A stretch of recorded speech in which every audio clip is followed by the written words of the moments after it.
So those are the exogenous toxins. We also have the ones coming from in. So excessive amounts of free radical damage, and we cover free radical damage later on again in the 6-part Natural Health Solution program. We also know that faulty or bad gut bacteria also can be very, very toxic to the body.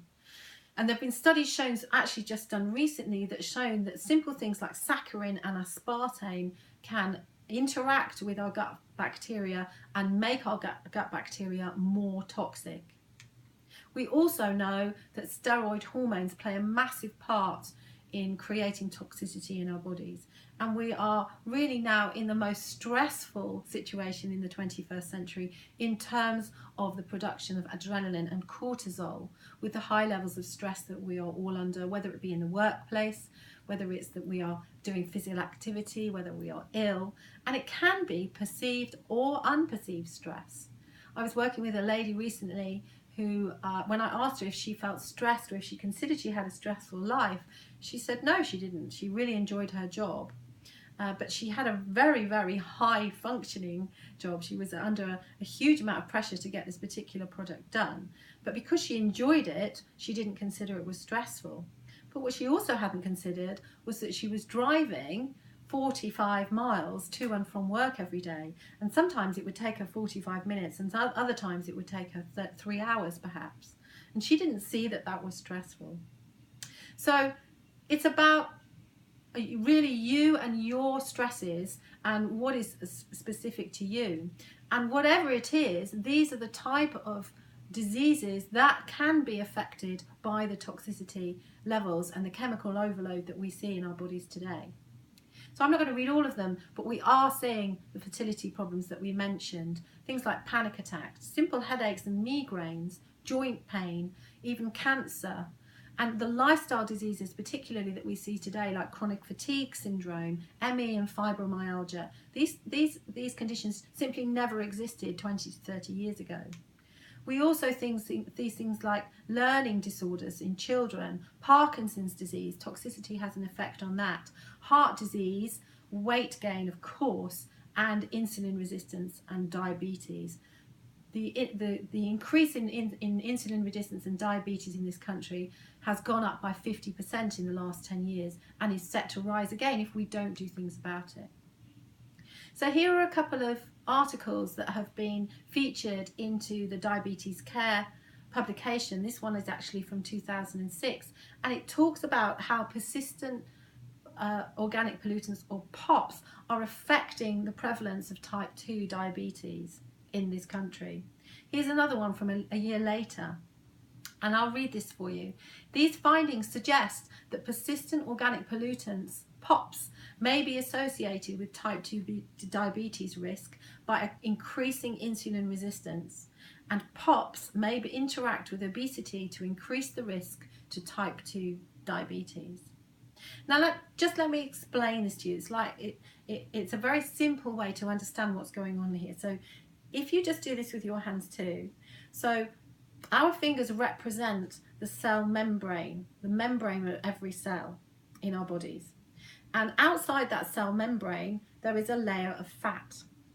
Now, when we are very chemically overloaded, when our bodies are very toxic, the great thing about our bodies is that they have this wonderful mechanism to keep our vital organs safe from these toxins by storing them in our fat cells.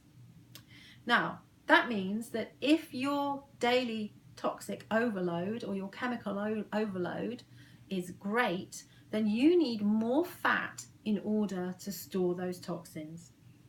Yeah?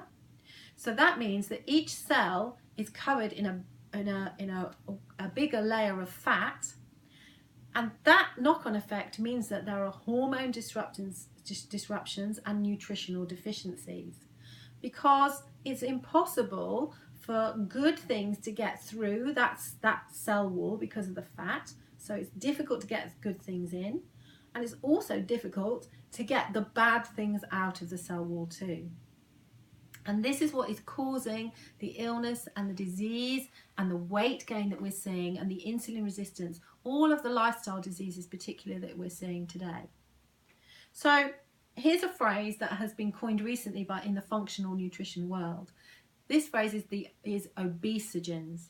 So these are chemicals that really shouldn't be there, that we shouldn't be exposed to, that are directly affecting our fat stores by this endocrine disruption. So they're just getting the hormones out of whack. Your endocrine system includes things like your pancreas, your thyroid, all that endocrine system.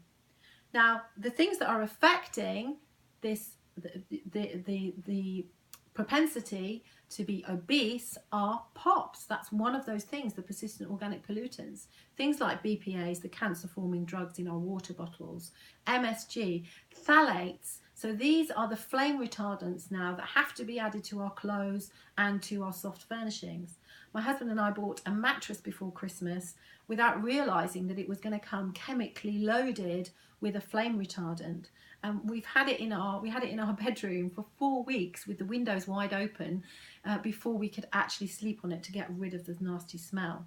We also are subject to obesogens through our synthetic hormones that we've already discussed.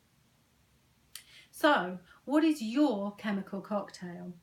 What is it that your body's being exposed to every day? Are there ways in which you can minimize the exposure to this chemical overload and to the toxins that we are experiencing in our 21st living?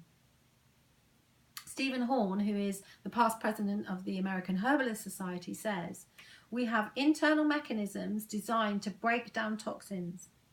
However, when the cocktail of chemicals overwhelm the body's detoxification mechanisms, the body is in a critical situation."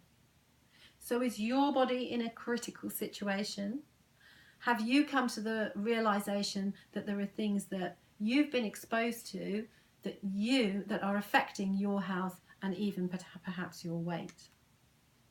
And what can we do about it? Well, realistically, we can't hide away from these toxins. We can minimize some of them, but we can't hide away.